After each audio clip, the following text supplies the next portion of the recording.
Welcome, everyone. As you see, we are back here in our home studio, and today we are welcoming Dr. Denis Rancourt. He's a former professor of physics at University of Iowa, has penned over 100 peer-reviewed journal articles, and he is a PhD in physics, has postdoctoral degrees in research positions in France and the Netherlands. Again, he was a physics professor at the University of Iowa for 23 years. He takes a very interesting position. He goes all the way, and says that the excess mortality across the last couple of years, where we referred to as the pandemic, he says was not caused by any particular virulent new pathogen, and the response in effect was a multi-pronged state and iatrogenic attack. So I'm going to probe him, his training, and why he believes what he believes, and what puts him in a position to say that. And of course, we are, as always, on Wednesday here, joined by our friend Dr. Kelly Victory. We'll get right to it after this. Our laws, as it pertains to substances, are draconian and bizarre. The psychopaths start this way. He was an alcoholic because of social media and pornography, PTSD, love addiction, fentanyl and heroin. Ridiculous. I'm a doctor, for sake. Where the hell do you think I learned that? I'm just saying, you go to treatment before you kill people. I am a clinician. I observe things about these chemicals. Let's just deal with what's real. We used to get these calls on Loveline all the time. Educate adolescents and to prevent and to treat. If you have trouble you can't stop and you want help stop it, I can help. I got a lot to say. I got a lot more to say.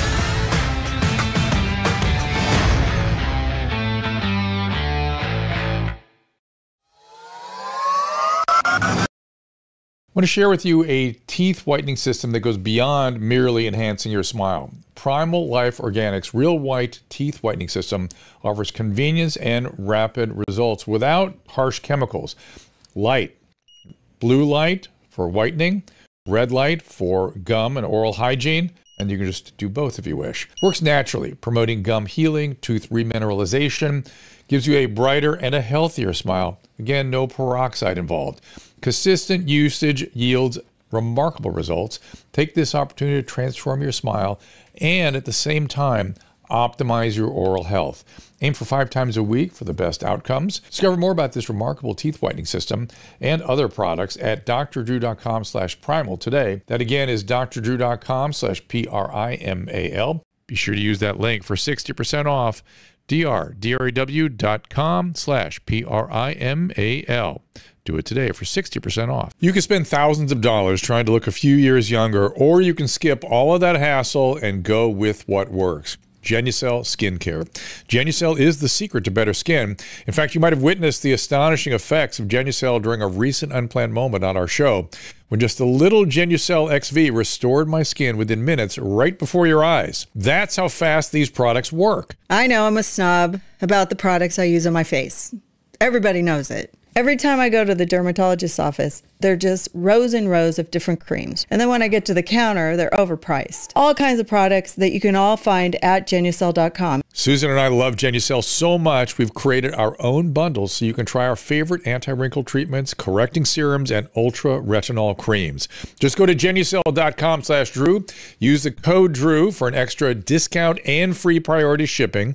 Again, that is Genucel.com/Drew, GENUCEL.com/DREW.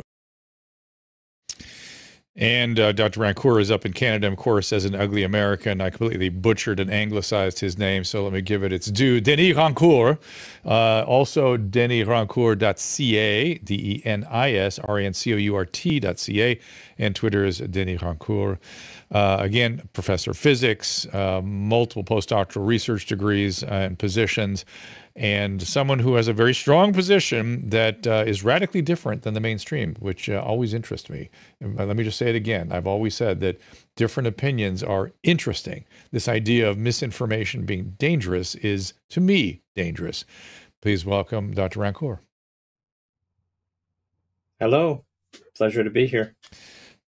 Bonjour. Did I completely butcher your name with my you did a my great English, job the second time around. The second time. Yeah, you did. C'est comme ça. Okay. I would, if you don't mind, give us a little more on your training and what it was about your training that put you in a position to make a very radically different interpretation of the data.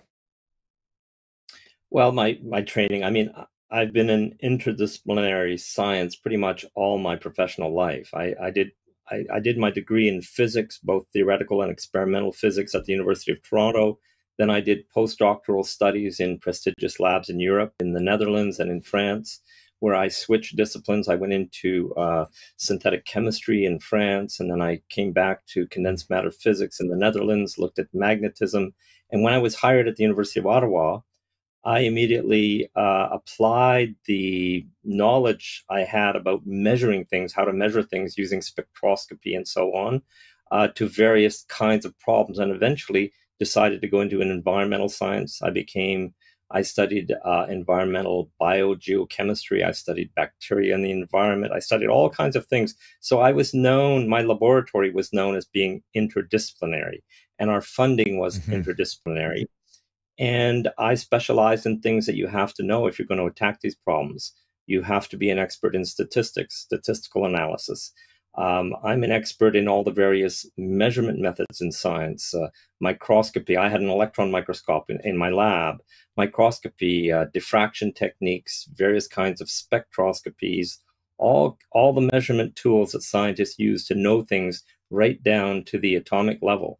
So that's my background, and I've written papers on sophisticated error propagation theories and Bayesian inference theory. That's the statistical methods. This is what I do, and my work has been experimental but also theoretical, and I've done theoretical modeling quite a lot. Recently, I have co-written 2 papers in theoretical epidemiology that have both been peer-reviewed. And I've written a lot about the medical various aspects of health and medicine. So more recently, when I acquired even more freedom as a retired professor, I got into all these other topics as well that include health and climate and anything that I felt had importance for society, where I could use my talents to really come up and say very definitive things based on scientific analysis. So that's kind of my background. And what did you see? I get it. And what did you see? You know, I find interesting. Well, let me just say really quickly that you come from you hearken from a period of science where careful deductive reasoning was a extremely important part of arriving at any experimental conclusions. And when you say, you're talking about spectroscopy and these sorts of things. I mean, this was all heavy brain work back in the day. Now it's all automated, which I find kind of wild. But so I get and have deep respect for that period of science when you were working with instruments to penetrate, and then you had to reason your way to what it was you were seeing. Oh, yeah. And many of the modern automated techniques, for example, in diffraction, where you're trying to resolve complicated crystal structures, they make a lot of errors. They round things out and they give you bad answers, and those get published. So when you need to do something very difficult, like, for example, when the new high TC superconductors were discovered, that was a Nobel Prize. One of my friends was one of the expert crystallographers who actually resolved the structure, and you couldn't use the standard packages. You had to actually understand theoretical crystallography to do that. And so that's my crowd. Those are the people that I worked with. And I am just stunned by the bad science that you get these days. Nobody's actually deducing things rigorously. It's all very political. It's all very political. It's about who you know and saying the right things. It's become just a farce to a large extent. It's very frightening. So I feel like I'm in a bit of a nightmare in this environment, because I'm from a school where it mattered that you were right, and it mattered that you were using rigorous logic, and it mattered that you not make mistakes. And if you did make them, you had to correct them, and you had to learn from others who helped you correct them, and so on. That's where I'm from, and so this is just a nightmare place right now, with all of this COVID madness. Yeah. So everything, well, it's not just COVID. There's a lot of things that are under that same umbrella. And I feel very, very much the same. And during COVID, I found myself from the moment it started going, what is going on here? What happened? What is this? What? And we're slowly putting it together.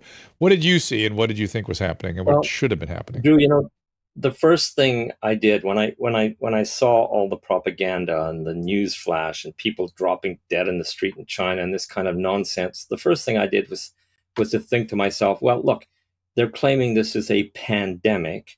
Let's go and see if people are actually dying, because that is a data that you cannot fake. You count deaths, you have death certificates. There are official statistics about how many people are dying, where they're dying, who's dying, how old are they, what sex are they, in which province, city, and so on.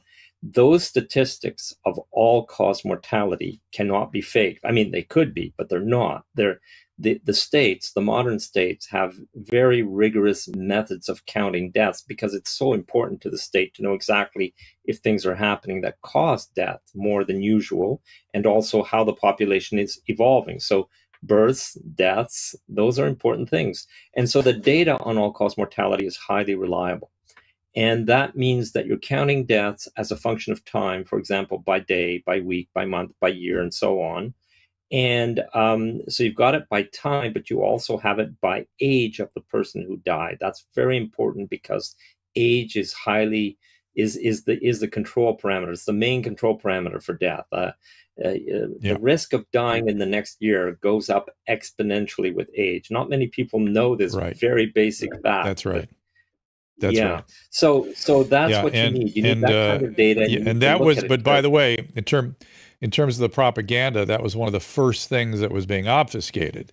They were not allowing anyone to report the age. They were I remember a month in, I was doing a podcast with a partner of mine who was saying, here they are on CNN, they're reporting the names and the practices of each one of these people. They, were playing checkers and they used to enjoy chess and can't call his great-granddaughter anymore. No age, never, no age ever. And everybody was over the age of 85 at that stage of the game. Right. No, it's very important. And so what we did is we looked at mortality to be able to quantify excess all-cause mortality. And so we're looking at any anomalies compared to the historic trend. And in order to do that, you need to know what the historic trend is with a lot of certainty. So you need good data. And what you notice immediately in the mid latitude countries is that there's a seasonal trend to mortality. There's always greater mortality in the winter, and you come down to a low in mortality, a trough in the summer. And that's a very regular pattern. It's always there. And that the baseline of that pattern varies relatively slowly historically. And that is as you increase, you improve living conditions, then that baseline will come down. If there's a big economic crash or something that makes society not so good for most people who are vulnerable, then that baseline will start to come up again and so on. So you can see things in mortality that include heat waves in the summer, major wars, major economic depressions like the Dust Bowl and the Great Depression in the US are very clear. All the major wars come out very clearly. And you can see the evolution of the age structure of the society. You can see all these things, but you know what you don't see? You don't see any of the announced pandemic that the CDC has claimed have occurred in 1957, 58, 1968, and 2009. Those pandemics do not give rise to any excess all-cause mortality in any country that we've been able to study. So you have to keep in mind that let me interrupt and just say I thought pandemic was defined by an increase above baseline in all-cause mortality. Well, it may have at some point been defined that way. They changed that definition for the recent one. But you have to realize that the people who study this will count deaths caused by the particular pathogen that they're claiming is a problem. They don't usually look at all-cause mortality. So when they were defining pandemic, it was deaths from the pathogen, not all-cause mortality. But if you actually look at mortality as a whole in the entire population, irrespective of cause, you cannot detect a signal at the times when we're told that 10 or 100,000 or more people died because of this particular pandemic, for example, the 2009 one, and so on. So there's no trace of these pandemics in actual mortality. And I've looked at this myself. You can't see them. Now, 2018 is like the textbook one that they've recruited to tell us that that is a viral respiratory disease pandemic, but it wasn't. In fact, the lung tissues have been preserved of many, many people who died in that period, and they all died of bacterial pneumonia. That is from the histopathology. When you actually look at the tissue, this is what must have killed them. The primary cause of death was bacterial pneumonia in absolutely horrible societal conditions just after a war, 1918, and a lot of people returning from the war in very bad health, very bad social conditions. And what you notice about 1918, which, as I said, they recruited it to be this pandemic, it cannot be a respiratory virus pandemic because nobody over 50 years of age died.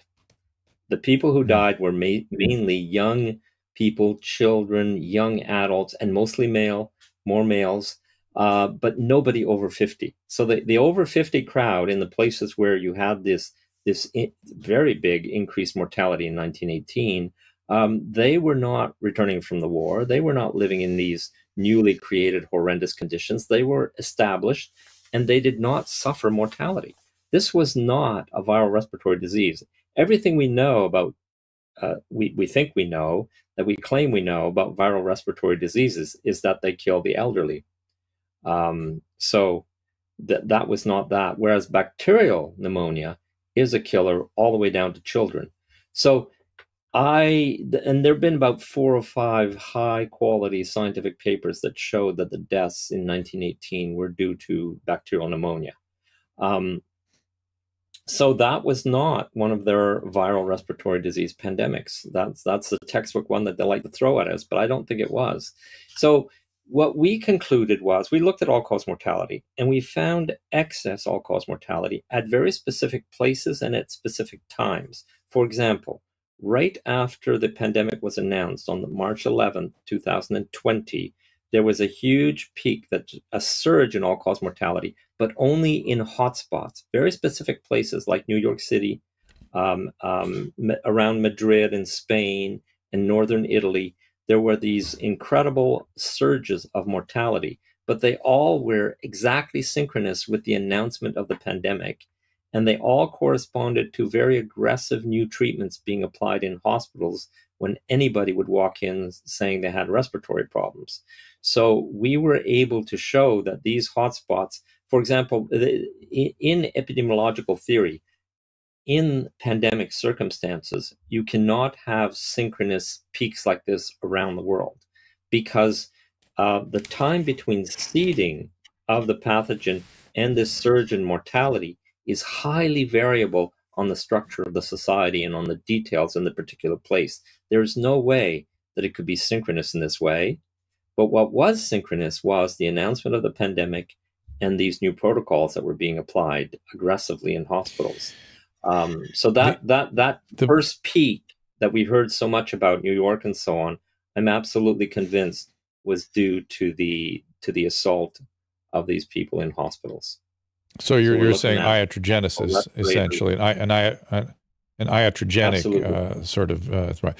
So the pushback I would give is that the having been there, the reason people were becoming aggressive is they were alarmed. They were treating the PO2, which I would argue is the error, but they were faced with this cytokine activation syndrome simultaneously that we didn't fully understand. It was, people argue about what even it was, and people were going into sort of shocky states with these high inflammatory components that maybe they would have made it through if they hadn't been ventilated. I get that, but it was a pretty dicey period. I get why people were getting aggressive, and people did die. Let's face it. But go ahead.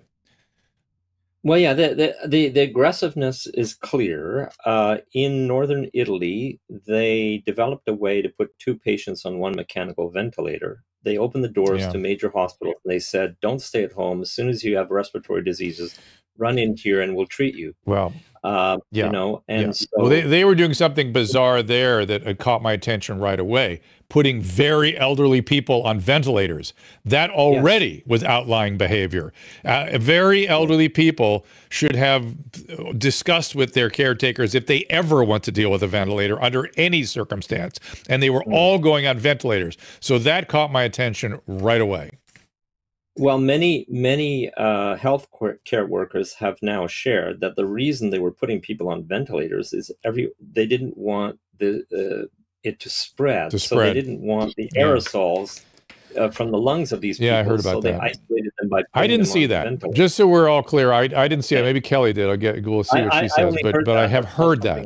I've heard that. Yeah, I've heard that. I've heard that. We are talking to Dr. Denis Rancourt. Yeah, I have too. I've heard it several times, but I've heard a lot of things several times that were apocryphal and free, and I don't know what to do with a lot of things. So, some I agreed with, some I didn't agree with. But we're going to continue this conversation. We have to take a little break, and I want to bring Dr. Victory in here. Denis Rancourt, as I said, he's a theoretical and I don't know how to describe it yet. You're a theoretical particle and interdisciplinary physicist. Is that about right? I would say interdisciplinary scientist. If you look at all the different areas of science that I've published in, it's fair to say I'm interdisciplinary.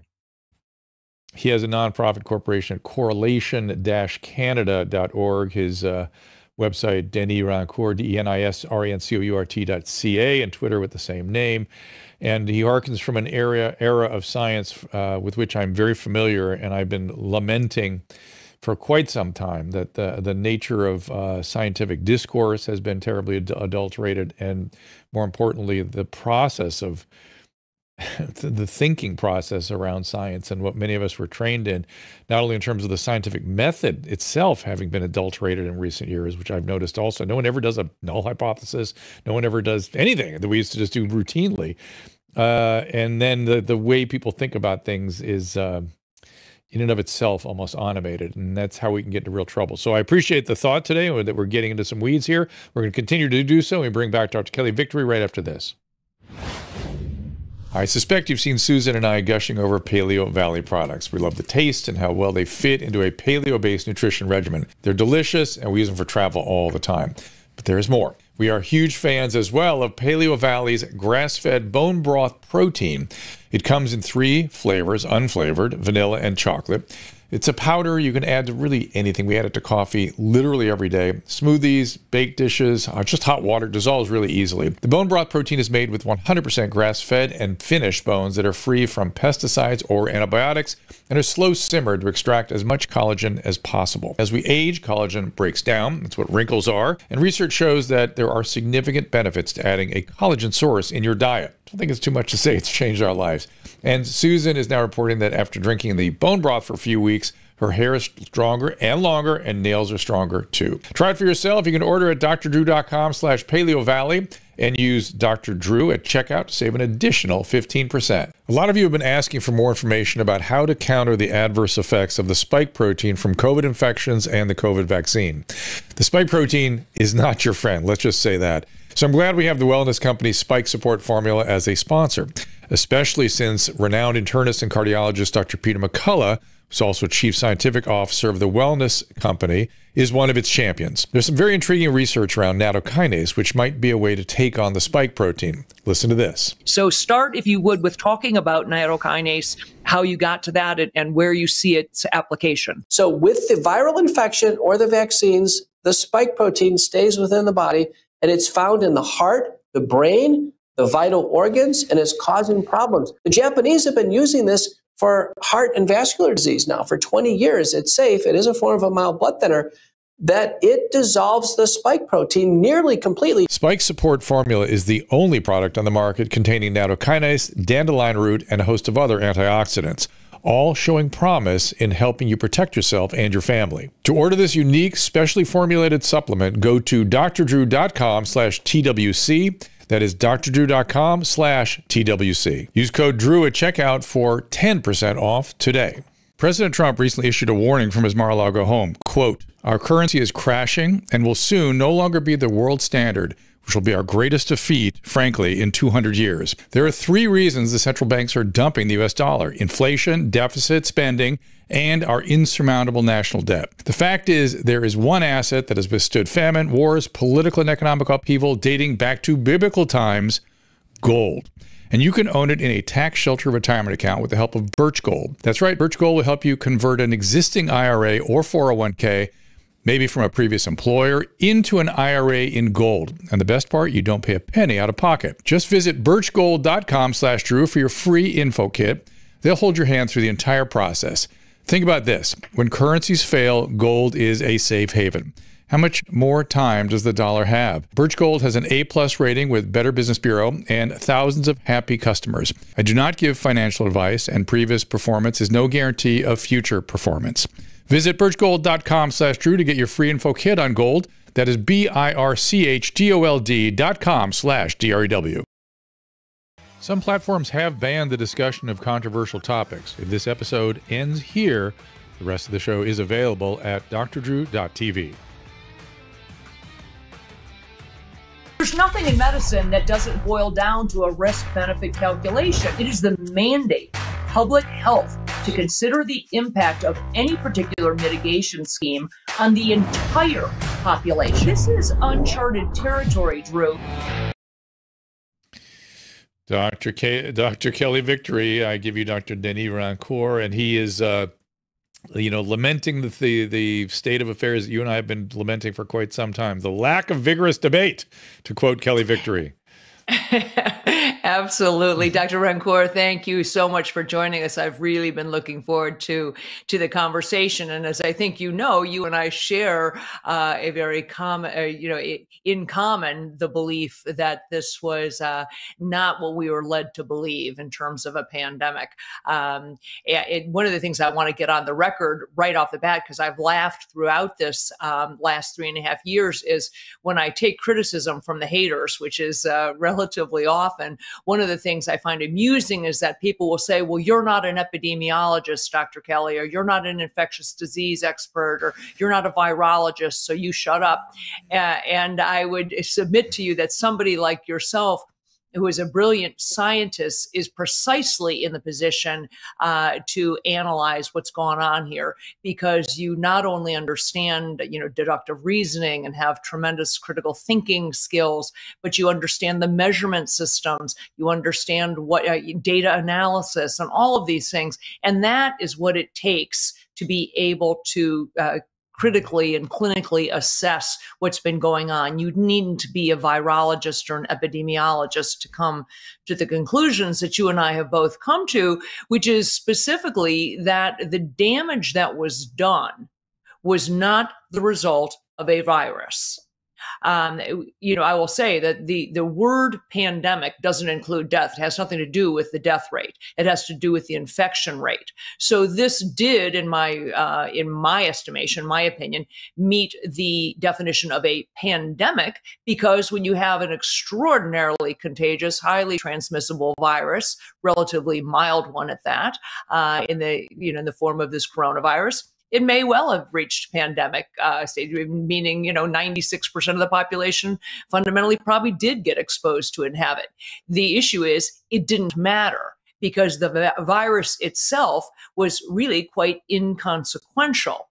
What wasn't inconsequential was our response to it. And in that, I agree, it was 100% the response to the pandemic that resulted in the issues of not only however many deaths there were, largely, but certainly the economic devastation that happened, the decimation of our education system, and on and on. So let's start with one simple thing: the reporting of the cases. And for a while, it was not only the daily reporting, it was the hourly, the reporting of the cases. I was sort of festivus about it. Talk a little bit about thoughts you might have about the case numbers and the PCR test that was driving them. Well, my position is I don't care about the cases because they're meaningless as far as I'm concerned. Correct. The PCR method is, as applied, was meaningless. There was no particularly virulent pathogen, so testing for it makes no sense. There's no evidence in hard data, which is all-cause mortality data by time and by jurisdiction and by age of the person and sex and so on. By an analysis of that data, you can establish that there is no evidence for a particularly virulent pathogen being present, Yes. coming down onto Earth, or doing anything. Okay, so we can imagine that there is a virus that went around that spread like crazy, and so on. We can imagine all kinds of things. It doesn't matter. It has no connection to a real consequence. Now, I appreciate that clinicians may see things in hospitals when sick people come in and they're all coming in at the same time, and they may see things and they may have interpretations about it and they may try treatments. I appreciate that all that is happening, and it always happens, and there are always more people coming into hospital in the winter and so on. And part of the reason that different people and more people would have been coming into the hospital, we cannot discount the incredible propaganda. The incredible propaganda that was present caused people to react as well. And this is very common. So I don't care about all those things. I don't discuss them. In my research, I look at mortality, period. And the mortality that I see disproves the idea of a spreading virus. The mortality did not cross borders. It didn't cross state lines. There are many states that are virtually identical, except that one had lockdowns, the other didn't. And the one with lockdowns had enormous deaths in a certain period, the other did not. We did a study of that with a collaborator. There were 12 nice pairs like that in the United States that you can study. So it didn't cross state lines. The supposed pathogen did not cross into Canada. Get this, thousands of kilometers of border, the biggest trading partners in the world, and the pathogen that caused 1.3 million deaths in the COVID period in Canada did not cause almost virtually no deaths when you compare it to the historic trend in Canada. Didn't cross the border, doesn't have a passport.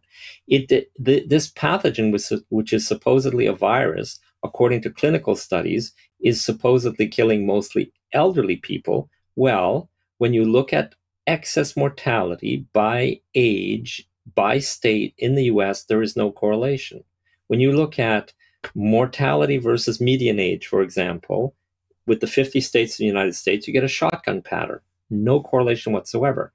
The correlation that is strongest that we found is a very strong correlation to poverty. So the Pearson correlation coefficient is plus 0.86. It's never been seen before. And not only is it a strong correlation, but it goes through the origin. So it's a proportionality. So a state that would have had no poverty would have had no deaths. Okay, that's how you can interpret it. Right. So the correlations are with the number of disabled people in the state, how many poor people there are in the state, obesity, all kinds of things like that, but not age. You have to wrap your head around that, not age. Despite the fact that clinical studies say that proven tested infection of this virus goes and causes deaths in the elderly, and it's very clear and it's exponential. Despite that, in the actual large-scale mortality data, you don't see that correlation. So you have all these proofs that this was not a viral respiratory disease pandemic. The peaks in mortality that you do see are the really sharp peaks right after the announcement. They're all in the hotspot occurs. They're synchronous with the announcement, because in synchronicity, people were applying aggressive protocols, treatment protocols. Now, Germany didn't do that. Germany has no excess mortality in that period. Yeah. France did in Paris and big hospitals and so on. They have these huge peaks. So and I showed this map many times of the counties in Europe and this mortality peak, and it's red in northern Italy, around Madrid and Paris and so on, but it's white in Germany and places like that did not apply these aggressive protocols. In Sweden, they did apply them initially, and Stockholm has a very sharp hotspot peak, even though they corrected themselves and didn't continue with these kinds of aggressive measures. So it's the measures, it's these measures that we know about, and the behavior of the mortality is inconsistent. It disproves the theory of a viral respiratory disease. That's what we need to accept from hard data. I think that's what I would argue.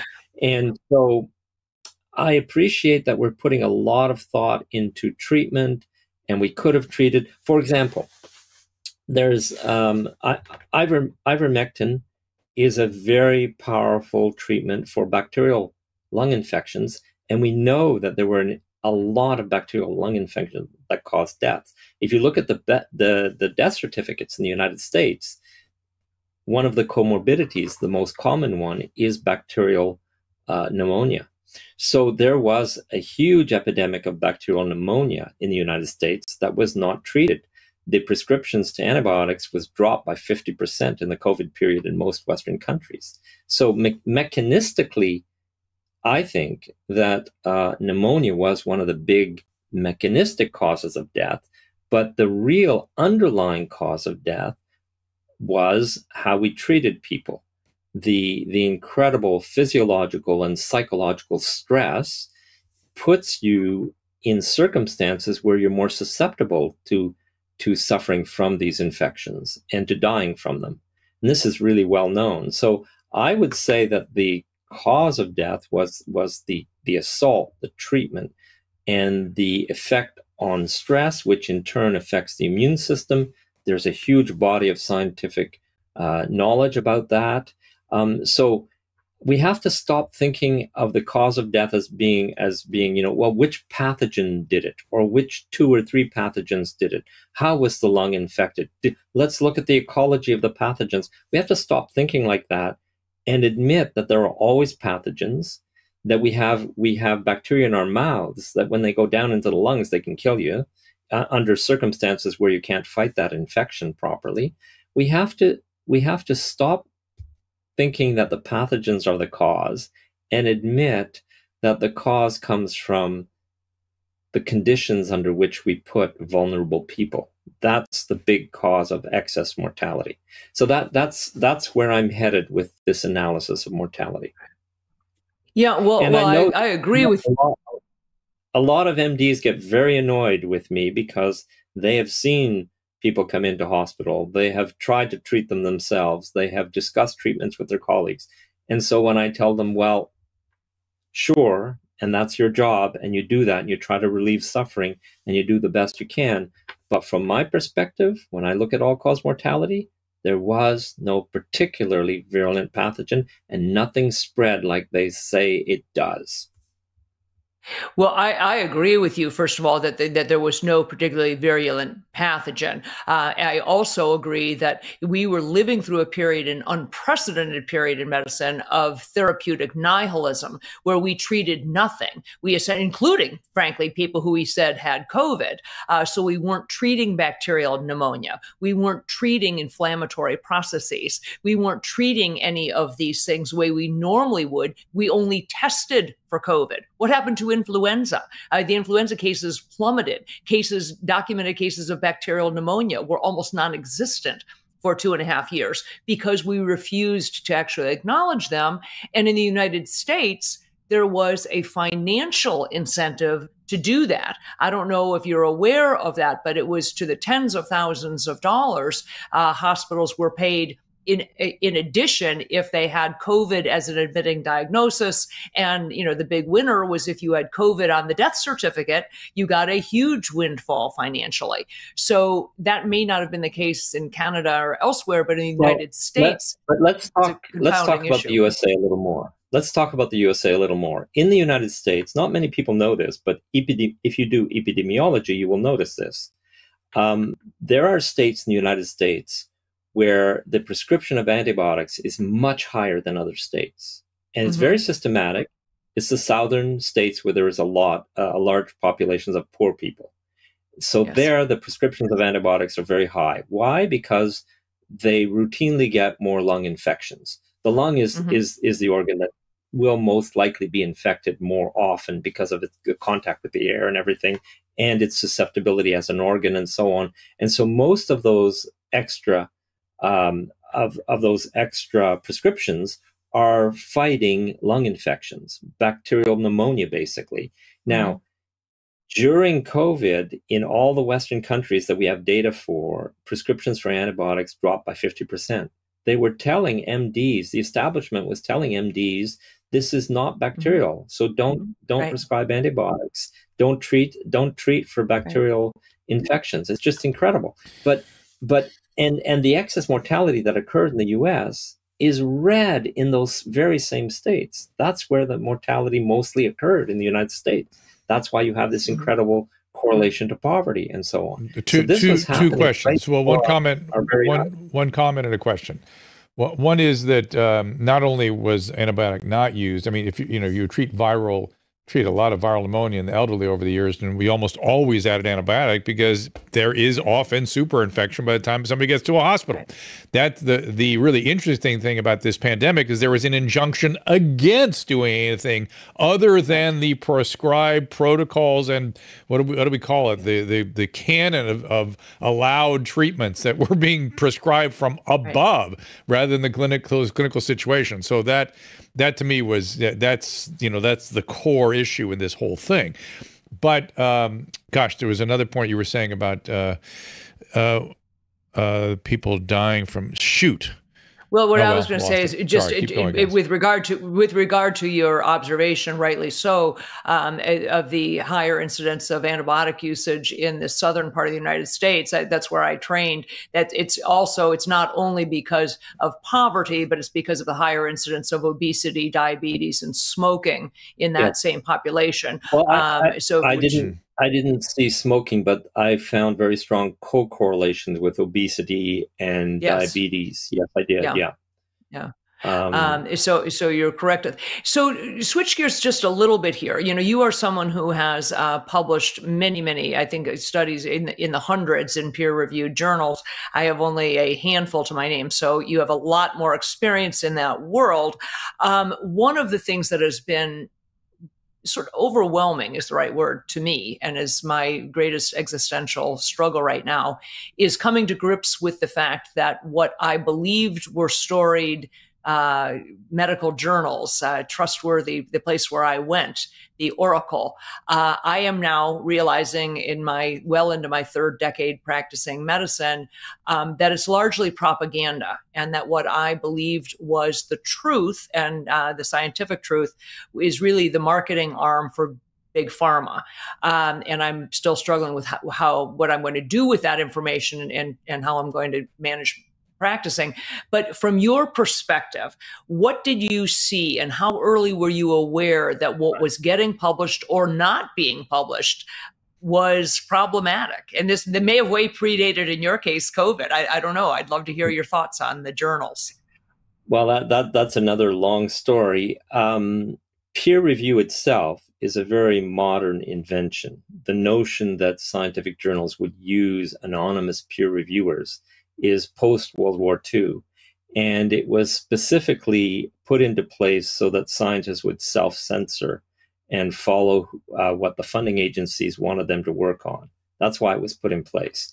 And there's a historic record of that. So peer review itself is tainted with that history and worked very well that way. And if you were an honest scientist in doing science, you noticed it right away. It's very difficult to publish something that goes against the grain, that goes against the dominant narratives, because the reviewers are people who are pushing those narratives and who are building careers based on those narratives. So that is a structural problem with the system itself. Now, many scientists felt that with the internet, it was going to be wonderful because we would be able to circumvent this whole problem, and scientists would be able to simply make public their material that would be read by other scientists and so on. And the peer review would be when the peers read it, because it's easily published now. That was the idea that many people had, and it's been tried out in many venues. But the problem is, what we're noticing now is we're in an era of anti-science. We're in an era where science doesn't exist. We're closer to a totalitarian or a fascist state where independent thinking is of no value. And so as a result of that, what matters for your career and whether or not people will believe you is where you publish. So which prestigious journal can you be published in? And that's the only thing that matters. Scientists don't actually read papers that are not peer-reviewed. Professional scientists are self-censoring and not reading things on the internet by very competent scientists who don't want to bother to go and fight to have something peer-reviewed for 2 or 3 years and have to put up with these nonsensical political peer review comments and so on. And this is something I have direct experience with. But what's shameful is that there are no independent thinking scientists around, virtually none, that will actually go and read something and dig into, understand it, and see what value it has for them. The scientists, the real ones, the ones that are authentic, are going to places like Substack and having their own websites and doing what they can in that route. But the prestigious journals are just pure propaganda garbage, and they don't even follow the rules of science. They don't give you access to the data, even though they pretend that they say that they do. They don't allow you to reproduce the data. They allow people to have incredible conflicts of interest, outright conflicts of interest, to publish there repeatedly. There's just no accountability. The journal editors and publishers behave however they want. They censor whoever they want. They retract articles even after they've been published. Just anything goes, and there's no accountability. So in these circumstances, there can be the scientific journals play no useful role in terms of actually developing science. They play the opposite role. They serve a totalitarian system, period. That's all they do. So this is why I've had to create my own website. I've had to circumvent that very vicious censorship and create my own website. I mean, we try to publish in the top journals. We have 2 articles now in theoretical epidemiology that we've been fighting for years. We've won appeals. We keep at it. We get positive reviews. People, some experts really understand deeply what we're doing, and they say so. It doesn't matter. The editors come up with garbage comments that have no relation to what we're doing, and they just keep throwing them at you and keep throwing in the hope that you'll just go away. Or they send you off without peer review. Then you appeal it. Then you win. You come back. I'm going to be publishing these sagas eventually. We'll wait and see where it goes, but I'll be publishing some of these sagas. It's just unbelievable. This is not science. It's just a farce, you know. Yeah, and this is a conversation that Drew and I have had many times in many different iterations. So the question is, where do we as scientists, if we put all 3 of us in the same boat, if you will, where do we go with this, other than doing exactly what you are doing, creating a parallel system based on Substacks and websites? When I write reports and scientific articles, I write them with the same rigor as I've always done. I back up everything. I give access to data. I explain exactly what my methods are, explain what my logic is. I spell it out. I'm not constrained by space like a journal would constrain me. I can write it exactly how I want, and I put it on the internet, and people can do what they want with it. And what I'm pleasantly surprised to know that many people read them in depth, understand them, explain them to me, contact me, but they're usually not scientists. They're usually not professional scientists.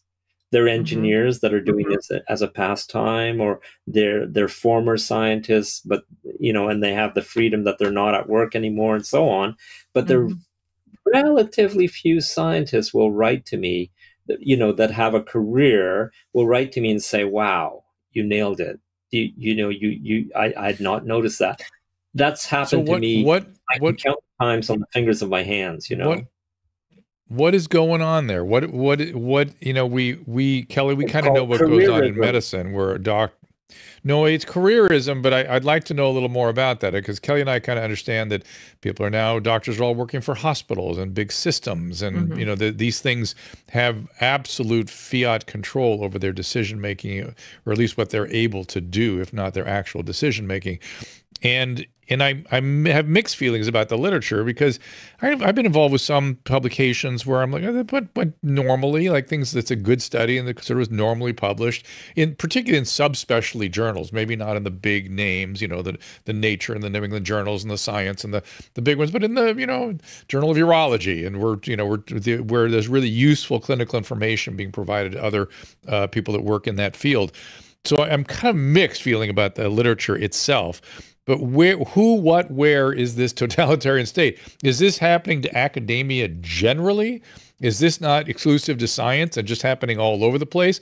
And there is a really profoundly disturbed culture within academia? Is that what we're alleging here? Yes. Okay, this is what totalitarianism That's a looks simple like. answer. Yes. Yeah. It's what? It's Yeah, what but you're saying totalitarianism totalitarianism. That's a system of government. This feels like a system of culture is not quite the right word. It's institutional structures that mimic or mimicking a government. It's not a system of government. It's not just that. It is, if you want to know if you're in a totalitarian system, you look at how individuals are behaving. You look at whether or not they dare to have independent thinking, whether or not they dare to express themselves, what professionals, how professionals behave.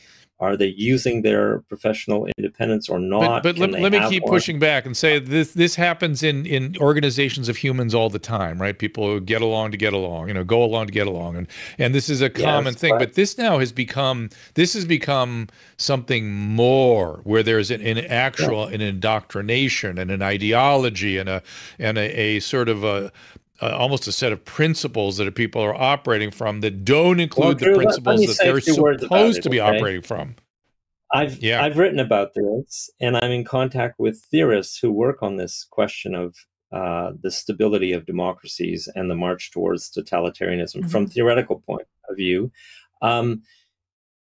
When you have an elite, if you start, let's say, in a state of approximate democracy, and you have institutions and safeguards and counterbalancing forces and all of these things in place so that nobody takes over and nobody can take charge, and so that there's kind of a distributed fairness to small business people and to individuals and so on. If you start in a state like that, and then you have some people with a little bit more power, a little bit more money, who start to exercise their influence, and if there's no balancing forces against that influence, and they get laws passed that are slightly to their advantage or even a lot to their advantage, and there's more and more of these laws that are being passed, and there's more and more money flowing to government people who pass these laws as you advance this system.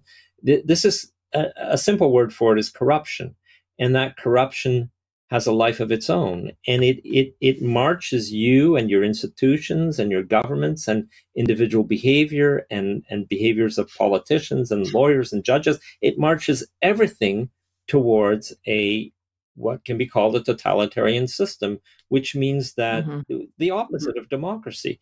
And so this is happening all the time. There's always a struggle of elite forces to shape the system to their advantage, and they want to go in that direction. And the counterbalance to that is institutional structures, laws, professional independence, whistleblowers, and individuals who resist, who are independent thinking. And if you censor people, prevent professionals from having independence, do all these things to protect the advantage of the elite who transform the system in this way to their advantage, then you can't get out of it. There's no correction mechanism. And this is where we're at now. We've come so far, especially in the United States, in a system that is basically a kind of organized crime system where you pay off the people to do services for you, including politicians, and that's what it's all about. And you always go where the money is, and that includes even making wars, because to feed the military industrial complex, and having wars for the sake of wars in order to generate a lot of payback money to a lot of people. It even goes that far. We're even talking about war now. So that's where we're at. Let's capture its corruption. I think those are words that people are becoming very familiar with these days. Never crossed my lips for the entirety of my life, but I'm becoming very familiar with those words all of a sudden. But you're Canadian, you're not American. How do you come to these conclusions about this country? It's well, your country is easy to study. And by the way, isn't Canada all the way there? Canada's all the way there. Maybe you're looking at us from both being stuck in something far worse and saying this is on for you next. United States. There are many aspects of the United States that are wonderful. Freedom of expression has traditionally been extremely strong in the United States, much stronger than in Canada, but you're losing it at an incredible rate. I mean, people are suing others for defamation now in the United States. That never used to happen. The defamation lawsuits, the legal establishment is okay with defamation lawsuits in the United States, which never used to happen. It's just incredible. Right. And so you are losing it very, very quickly, and allowing social media to censor us the way they do, allowing this public resource. These are not private companies. They're using the internet. The internet was constructed with public money for military applications. It's completely public money. There is no reason that they should have free rein to censor people. You have to have some eye to the public good. You have to allow people to express themselves on these public venues, I think. And so there needs to be laws to protect freedom of expression. We thought that the Constitution would do it. It's not enough. Right. We need explicit laws now, more and more. We need to push back.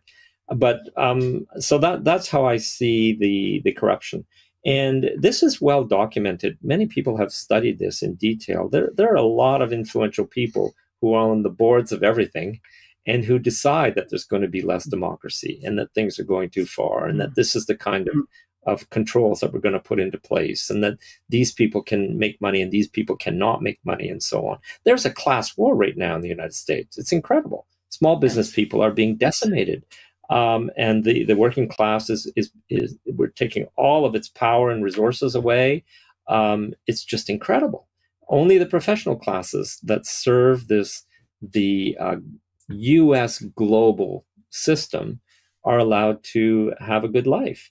And that's why I think there is so much social turmoil. It's because of this class war, which is not just in the US, it's happening in Canada as well.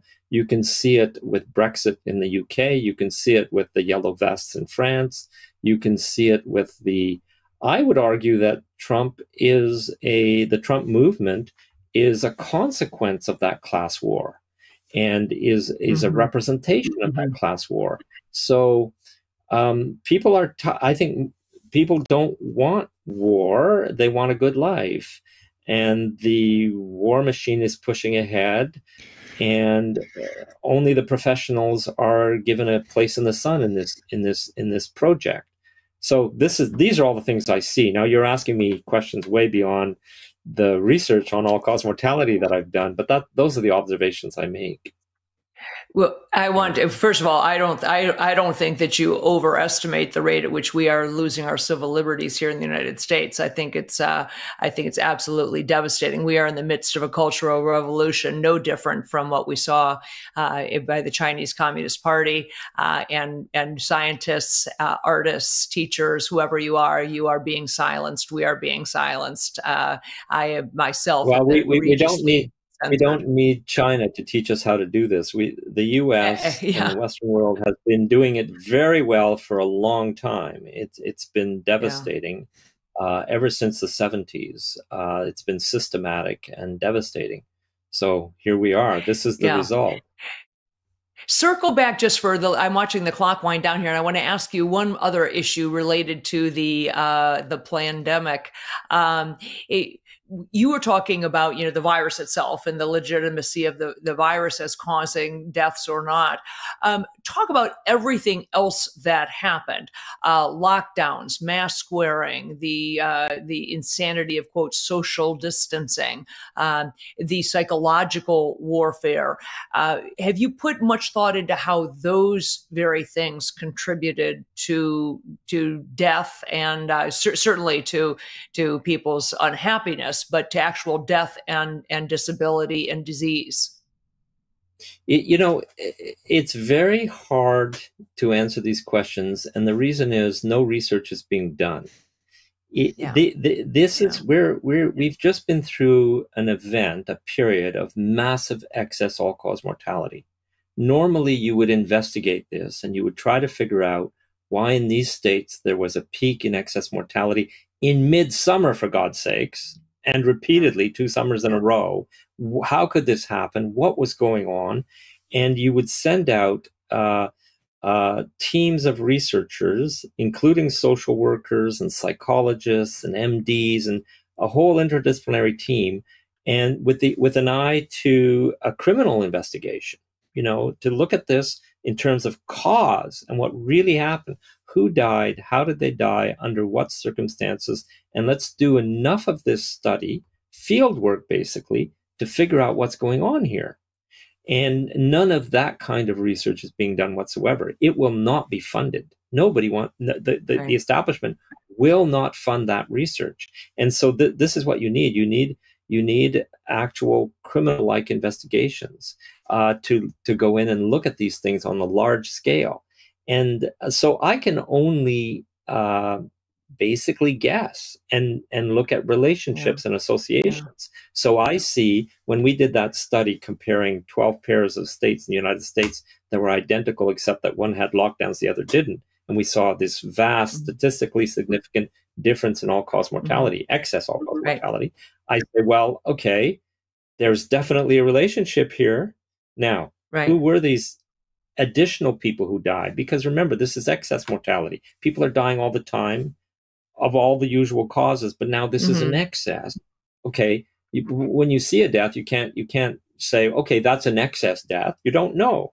So you have to actually study this in some detail and say, well, there are 3 times more respiratory deaths than before. These protocols were being applied that were not being applied before. There was people in lockdown. That meant that they were prevented from going into air-conditioned places in midsummer. That meant that they couldn't access the public pools. That meant that they couldn't sit in the shade where they normally do and talk with their friends. They were isolated. That meant, and you can infer all of the consequences of these assaults against populations, and you can infer that must have been a huge cause of stress. I have to tell you something. There's a very incredible American scientist by the name of Sheldon Cohen, who spent his career trying to figure out why people get respiratory diseases and why do they get very sick from it. And you know what he found after decades of work? He found he was allowed to try to infect university students to figure out which ones would get sick and so on, right? And what he found was that the absolute first factor that controls whether or not you get a respiratory disease is the psychological stress that you're experiencing in your life. Absolute number one factor. The number two factor he found was the degree to which you were socially isolated. Now, these were college students. Now, stress is known now, since that time, to have a much greater effect on the health of elderly people, much greater. So you have to look at the massive amount of research that links experienced psychological stress to immune dysfunction. Very clear. Understood now in many regards at the molecular level, okay? Clear as day. And you have to understand that is all the more important exponentially as you age. And now you think of these elderly people in homes and in facilities that are considered potentially, if they get infected, will die, or potentially if they are infected, they're dangerous. And you isolate them, extremely isolate them. And the only people they see are wearing rubber gloves, masks, and shields. And they're told that they can't share the same washrooms and that they, all these things. And they're putting actual shields around their beds in shared rooms. They're doing all these horrible things. I've talked to several of these people. And I had people say if they hadn't escaped those conditions in hospital, they would have died. I met a man who wasn't particularly elderly, but who went in to be treated for cancer. And all of a sudden COVID was declared and he was put under these extreme conditions that I just described. And he said it's the worst thing he's ever experienced in his life. And he would have died if he'd stayed there. And so, I think we're underestimating the tremendous impact of psychological stress and social isolation.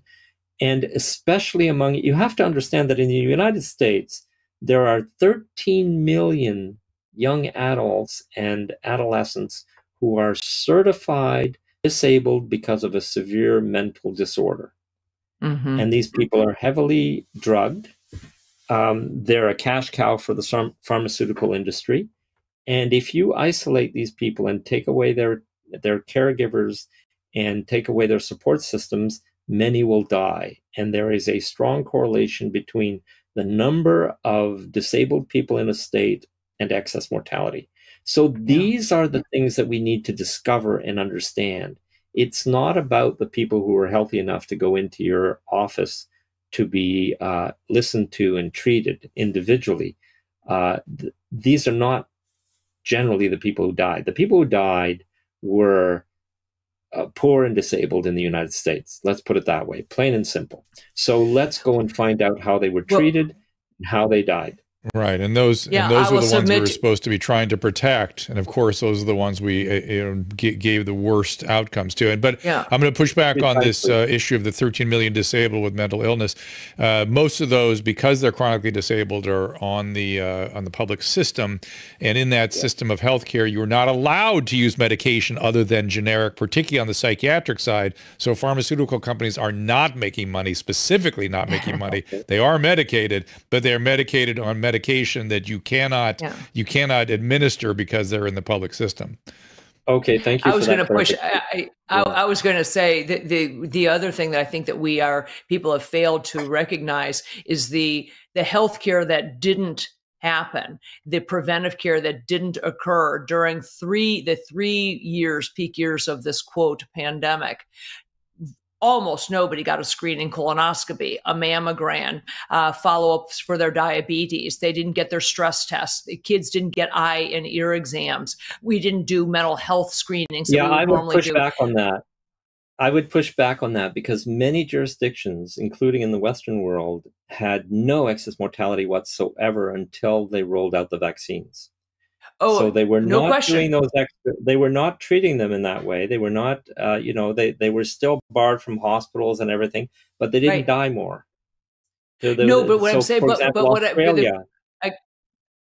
I was going to say, I guess the question is, how many people are going to, when they finally have these things, how far have we delayed so that when you get your screening mammogram that's been put off for 2.5 years and you now have a 1 centimeter mass versus, a microcalcification, where are we going to catch people? I guess I think there was an awful lot.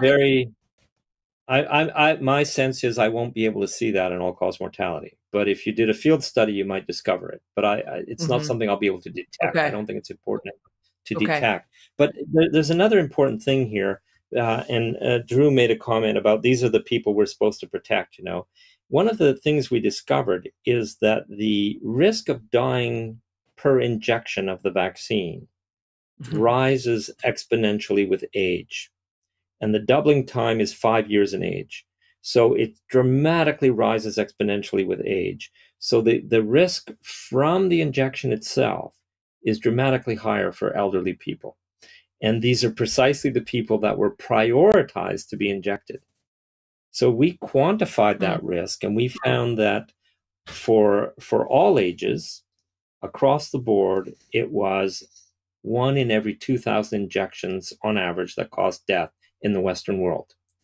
But when you were elderly, like 90 plus, it goes up by orders of magnitude. So it could be as high as 1%. 1 in every 100 injections for the most elderly was causing death.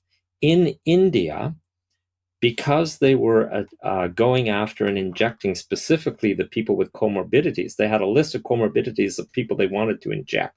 I mean, it was just insane. And they went after the elderly. And in India, they killed 3.7 million people, a rise in death exactly coincident with the rollout in the vaccines in India. And so we systematically see, sorry? Covaxin is a superior product, and I'm wondering, and that shouldn't have been doing that. Was it the Covaxin? The vaccine that they had more than one type, and they insisted on manufacturing it in India.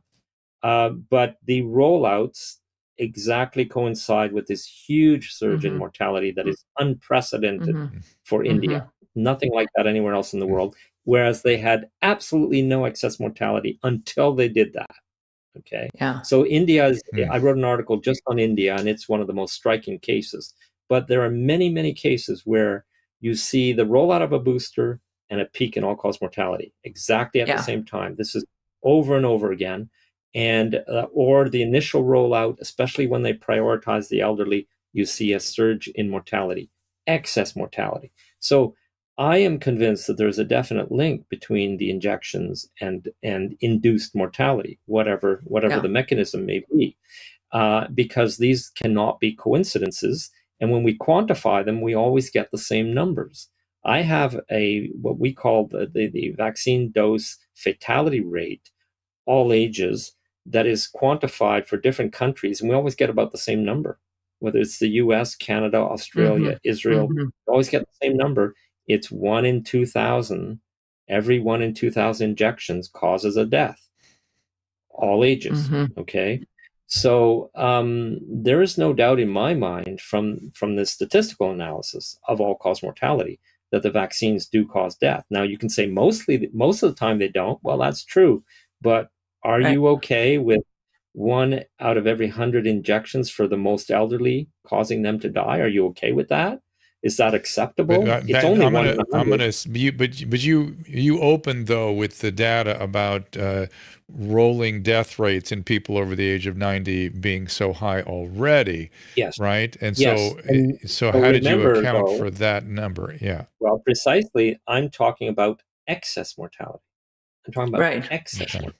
And I would say that this data has been replicated. I would say, Dr. Rancourt, your data, from my understanding, has been replicated by people like Ed Dowd. This is exactly the recent reanalysis by Dr. Joseph Freymans, found 1 in 800 injections causes severe adverse event. The death rate of 1 in 2,000 is in the same ballpark. And Ed Dowd's analysis, Drew, Ed Dowd is a good friend of this show and is certainly, again, comes as a non-scientist. Back to bring that data, right? He's going to bring that data very soon. Next week, to actually looking at specific disease processes.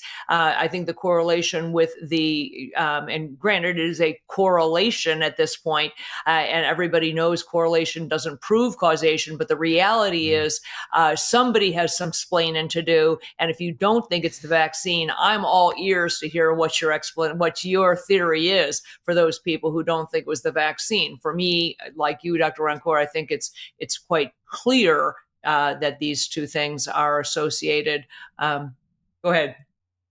Yeah, well, we didn't only look at all-cause mortality. We also studied the VAERS data, which reports death following vaccines. Yes. And so we do see a very definite peak of deaths associated with the vaccine that occurs in the first 3, 4, 5 days immediately following the vaccination, a very sharp peak in mortality.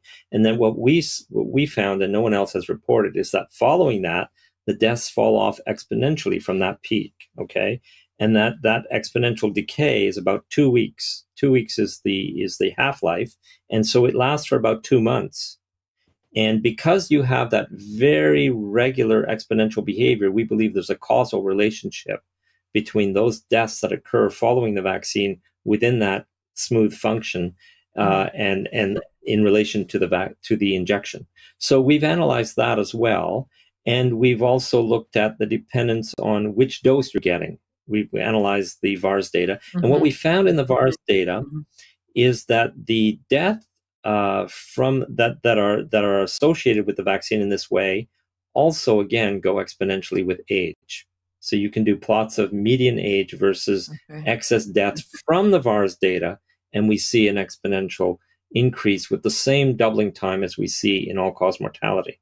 And we also see, which is really interesting, that the variability of whether or not you're going to die, the magnitude of that variability also increases exponentially with age, as you would expect. So as people age, they get more vulnerable, but they also have more variation from person to person of that age, right? And that also goes exponentially. So we showed that in a paper on the VARS data. So we look at all this together, and I would be willing to bet my scientific credentials that the vaccines are causing these kinds of deaths. And it's also supported by a paper that was peer-reviewed and appeared that was based on a survey in the United States. Mark, I'm forgetting the name of the first author now, but what they did is they asked people, do you know anyone close who you believe died from following the vaccine? And based on a very rigorous analysis of that data, they concluded that 300,000 people died from the vaccine in the United States. And that's the same number that we got from all-cause mortality. So our numbers from all-cause mortality are 1.3 million overall excess and about 330,000 directly associated with the vaccination. And they got the number. Now, I'm not saying that doesn't make both them and us right, but it does give two very different estimations of that number that come up to about the same value. Yeah. Interesting. We're going to have to leave it right there. It is all very interesting. And Denis, we really appreciate you coming here and sharing your data and your thoughts, your expertise, your experience, all valuable. People can agree or disagree and look at your data and decide what they will. But that should be the process here. That's what Kelly and I are begging for regularly, is that everybody have a look at things, look under the hood, and start to move towards something we consider an approximation of the truth. Would be nice to have. And we are finding lots of smoke, you and I, Kelly, lots of interesting smoke that I know you see the fire. I don't quite see the fire myself yet, but I certainly see the smoke and the concerns and that kind of thing. Denis, I hope we'll have you back sometime soon. We got into the vaccine conversation. I feel like we should get deeper into that, maybe after Ed provides his data, something like that. Yeah. Sure. Yeah. Thank you again. Thank you. Yeah. Which would be great as well. I think you've got some fascinating data. I appreciate just your thoughts really across the board, including your waxing philosophical about some of these issues, which I think I think it's important. But as Drew said, robust, vigorous debate has been a cornerstone in medicine throughout my career, and I will be damned if I'm going to let it go because the powers that be think that we shouldn't engage in it. So we will continue to find different platforms if we get kicked off this one. Well, we're on the same team in that regard, for sure. And I'm happy to be part of this team. Yeah. Team discourse. It really is what it boils down to. Yeah. Denis, we'll say goodbye to you and thank you so much. Appreciate you being here with us today. It's thanks very much. You can follow him on Twitter, Denis Rancourt, as you see it spelled up there on Twitter. Check it out.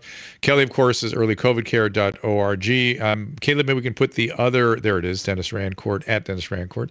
Yeah.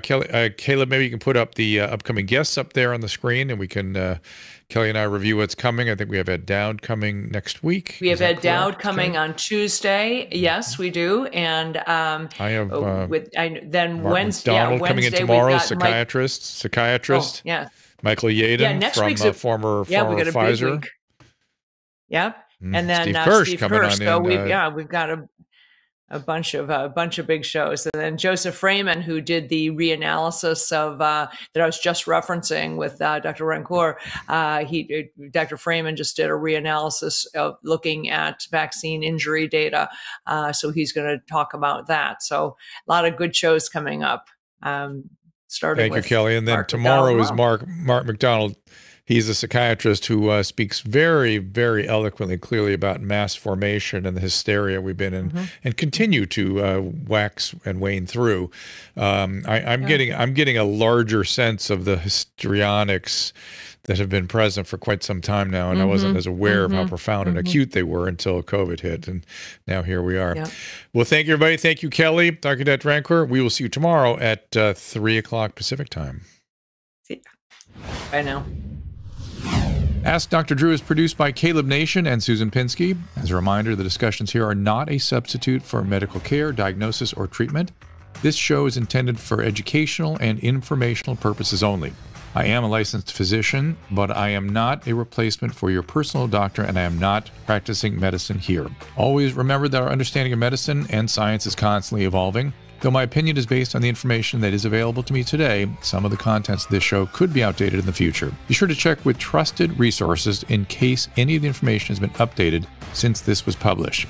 If you or someone you know is in immediate danger, don't call me, call 911. If you're feeling hopeless or suicidal, call the National Suicide Prevention Lifeline at 800-273-8255. You can find more of my recommended organizations and helpful resources at drdrew.com/help. Together with my wife for 6 years. She knows I like to drink. I've cut back mostly. I social drink. She doesn't, however, know that I do. That's around 2 to 3 times a month. Okay. Oh, weekly. It doesn't affect, right, that's weekly. It doesn't affect my day-to-day. I've never prioritized the use of alcohol or anything else. I sometimes feel guilty for not telling her. My last relationship where I was super open book never worked. I feel it's my healthiest relationship because we don't impose knowing every detail, but are still best friends. Well, dude, no name here, home here now, he says, you have burgeoning addictive pathology here. It's not bad. I mean, you're starting to get some momentum with alcohol and cocaine, and it is affecting your life, and yet you still can't stop. That's how you measure addiction, not so much by how much you use, but by its effect on you. And in spite of the effect, it continues to roll on.